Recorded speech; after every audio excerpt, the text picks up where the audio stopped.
Hey, everybody. Well, it happened. Las Vegas was approved to receive an NBA team and expects to have that team as a going concern playing and winning games in 2028.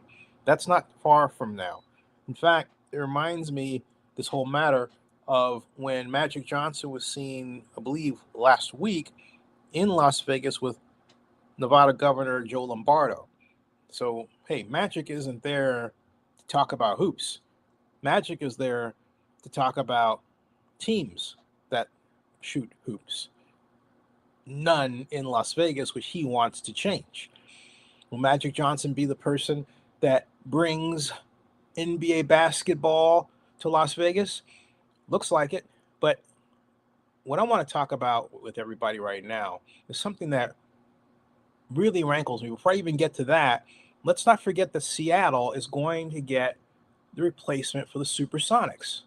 I repeat, Seattle gets the replacement for the SuperSonics.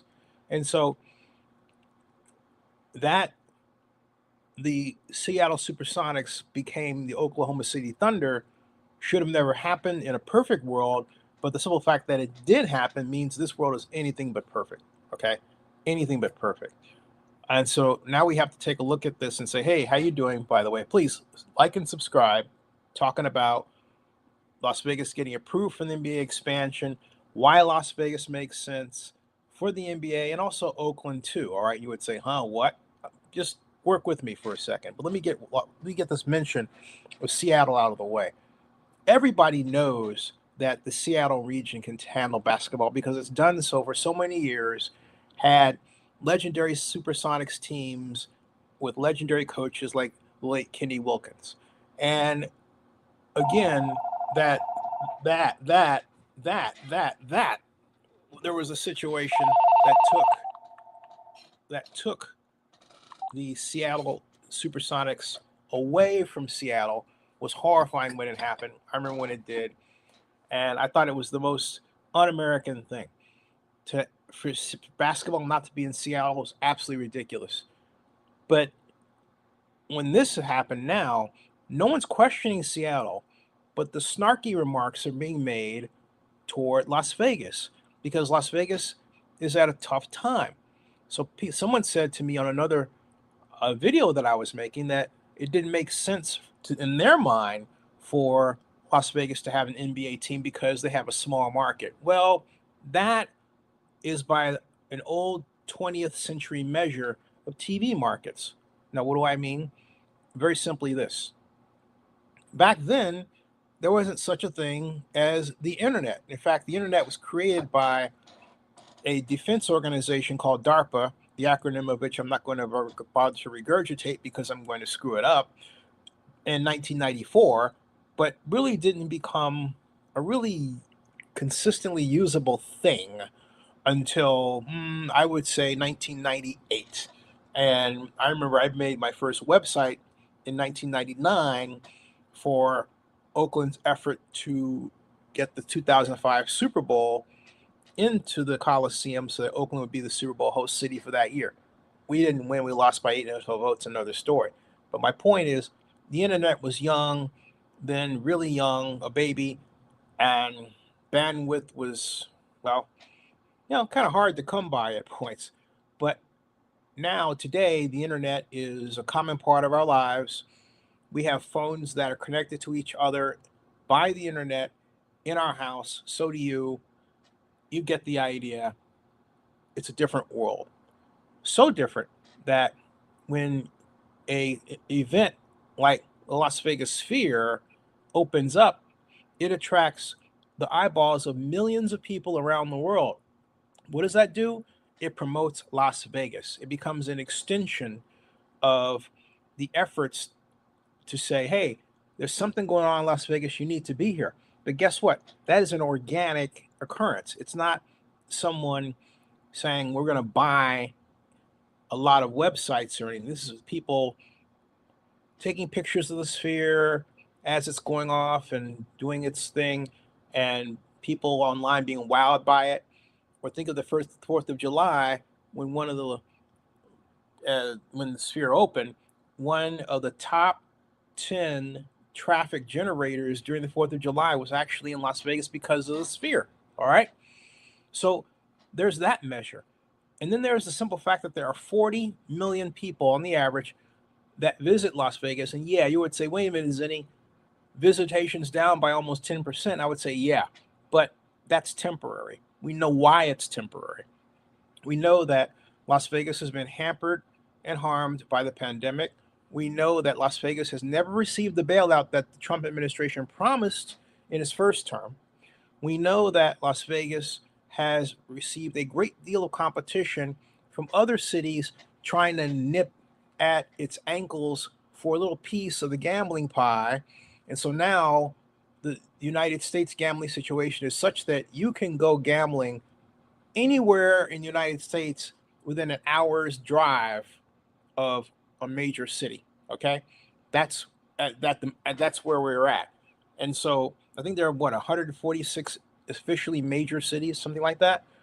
That's where we are right now. What does that mean for Las Vegas? It means that it's far less likely, theoretically, that people would visit Las Vegas as opposed to go to those places. But that's where everything changes, because Las Vegas is a true resort city.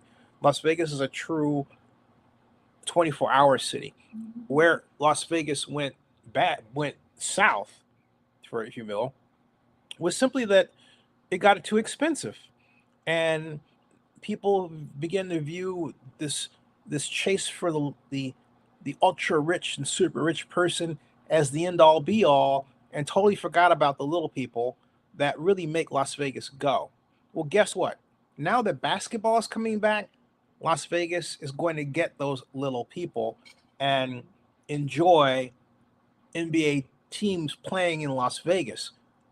15 years ago, Las Vegas did not have a professional sports team. There was no NBA. There was no baseball team that was professional, MLB.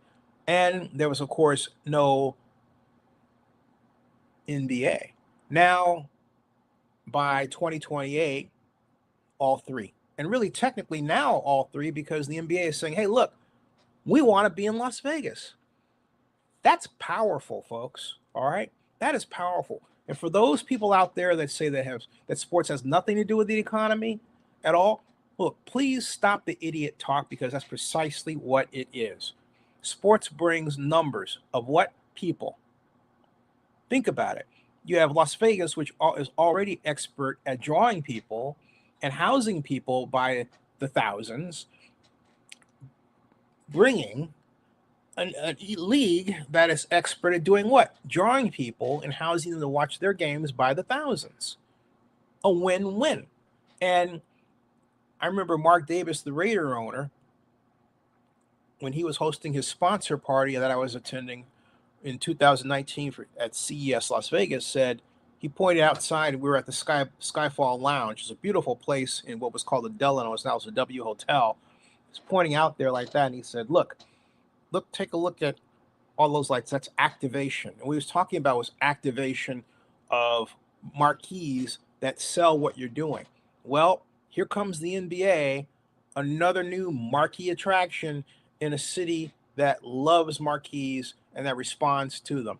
And it will come just right after the opening of the Hard Rock Las Vegas, which already is dominating Las Vegas Strip, just already dominating it. Where will this expansion team play is, well, not precisely known. You see a lot of pictures of T-Mobile there, which seats 18,000. But there was a proposal to build another NBA arena / hotel / casino on property right next to the Las Vegas Convention Center. But that project has been mired in controversy for some time. However, the good news is that now that the NBA is saying, yeah, we're coming, all of what was considered fantasy now becomes reality.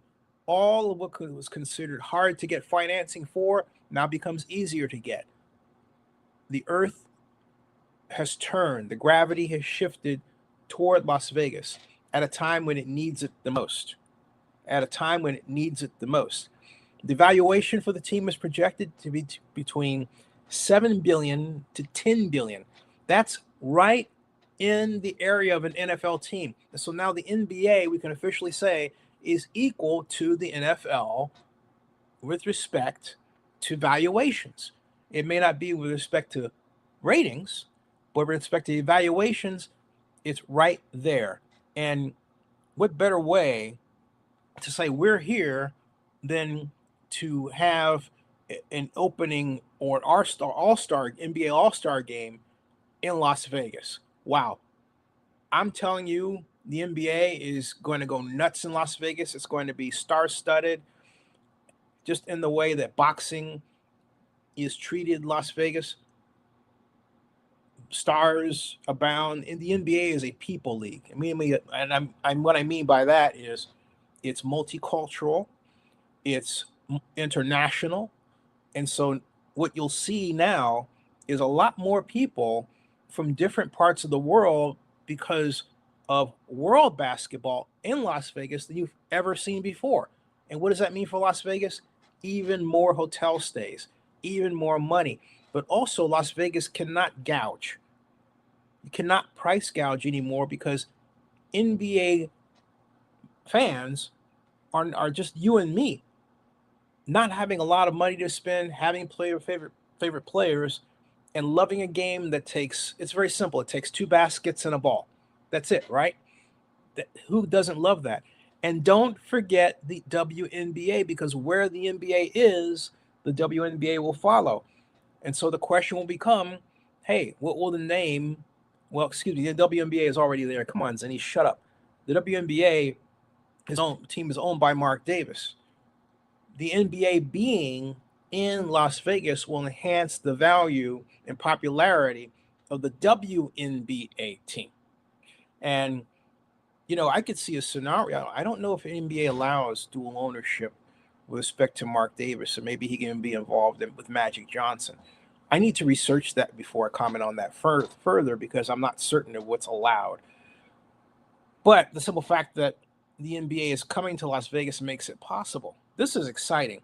Now, you would say, why did I get jumbled regarding the WNBA? Because commonly in the NBA doesn't go, or rather, wherever there's an NBA team, that NBA team is allowed to establish a WNBA franchise. But see, in Las Vegas, there was never an NBA team. Now there is, all right? And that opens up the question. Since there's the Las Vegas Aces, does the WNBA team in Las Vegas get to have its own WNBA team competing against the Aces? You see, that's an interesting question to bring up. Or does the owner of the WNBA team get to be on the ownership group of the NBA team? All right. See, those are issues that I think are worth talking about, and it would seem have point to a kind of a hopefully a not sticky situation. I think the answer is to have a kind of a cross pollination of ownerships, but which can be worked out, I believe. Not that it would be simple, but I believe it could be worked out. Okay, because again, if I am an NBA owner in Las Vegas, why shouldn't I have the opportunity to start my own WNBA franchise? That would put Las Vegas with two WNBA franchises. Okay. Now, would it hurt the Aces? That's a good question. I think the answer is, given that Las Vegas is not huge, it could. But again, you have the level and rate of people visiting Las Vegas that makes that whole question an asterisk. All right. Because you can draw people to Las Vegas if you have, say, two of the best WNBA teams, WNBA city, women's basketball. If Las Vegas worked to make itself the capital of women's basketball, then it becomes a different story. Women's basketball museum, women's basketball themed hotels, and so on. Hey, why not? Why not? Great workout places for women that could be used on an international scale. that's another possibility. So when you think of it, all of this started because the NBA said, "Look, we're going in. We're going in." Great. Really exciting development for the NBA. Really exciting development, super exciting development for Las Vegas. I'd love to have Stephen Hill, the head of the Las Vegas Convention and Visitors Authority, on to talk about this, because I think it's huge for Las Vegas at a time, again, when Las Vegas needs it. And I hope MGM boss Bill Hornbuckle realizes that the NBA saying it wants to be in Las Vegas means that Las Vegas has got to stop gouging the little guy, because the little guy and gal loves the NBA and the WNBA. The numbers are there, no question about it. And by the way, what better way for the Las Vegas expansion team to really take off with a bang if, you know, then drawing Caitlin Clark in as a star of that team? Boy, that would be earth shattering, wouldn't it? Um, don't mean to take anything away from Indiana, but I'm saying there's this bigger issue: promotion and success of the Las Vegas WNBA. Excuse me, I keep doing that, all right, because, well, again, the WNBA the NBA team normally gets to have its own WNBA franchise, but the Las Vegas Aces are already there, and that's owned by Mark Davis. But still, as I think about it, since there would be a complementary organization, but also in a sense a competing organization for basketball money to a degree in the WNBA, I mean, in the NBA versus the WNBA in Las Vegas, why not bring Caitlin Clark in for the Las Vegas Aces to make sure that their revenue flow continues as the NBA comes to town? Something to think about. There's a lot there to unpack. And with apologies, by the way, to the Las Vegas Aces, which, hey, I think buy season tickets to Las Vegas Aces. In WNBA champion 3 years out of the last 4 years. Fascinating record, fascinating team, fascinating owner, team owner who I regard as a friend, and a fascinating story. How are they impacted now that the WNBA is coming? That is a great story. That is a great question. What leads to a great story? All right. Folks, subscribe to Zenny62 on YouTube and bookmark, CES Las Vegas News.com. CES Las Vegas News.com. We'll see you.